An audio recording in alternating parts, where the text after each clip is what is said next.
দর্শক আসসালামু আলাইকুম। আজকে 16 জানুয়ারি 2025 রোজ বৃহস্পতিবার। আজকে পত্নীতলা থানার হাটে অবস্থান করছি। আজকে কাঁচা সবজির খুচরো দাম জানিয়ে দিব কেমন দাম গেল। আসসালামু আলাইকুম। ওয়ালাইকুম সালাম। ভালো আছেন? হ্যাঁ ভালো। আজকে কাঁচা সবজির দাম জানিয়ে দিবেন খুচরো।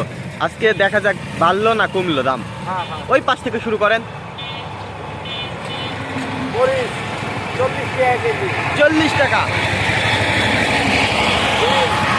10 টাকা কেজি। মাত্র 10। 10। বাঙালি কত খাবে খাক। গাজর গাজর 40।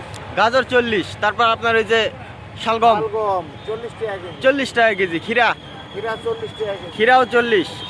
টমেটো 30 টাকা কেজি। টমেটো 30 টাকা। এই চিকন সিমটা 30 টাকা কেজি। 30 টাকা।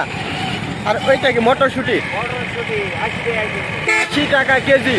আপনার এই যে বেগুন বেগুন 15 টাকা কেজি। 15 টাকা কেজি। আর আলু আলু খালি অনলি 20 টাকা কেজি। শুধুমাত্র 20 টাকা কেজি। এই পাশে আছে পেঁয়াজের ফুলকা, ওলা 5 টাকা কেজি।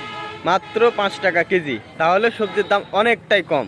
অনেকটাই কমে গেছে। এখন তো বাঙালি খেয়ে শান্তি করতেছে নাকি? খেয়ে শান্তি করতেছে। তো দর্শক, এগুলো ছিল খুচরো দাম। আজকে 15 জানুয়ারি রোজ বৃহস্পতিবার পত্নীতলা থানার হাটে অবস্থান করছি।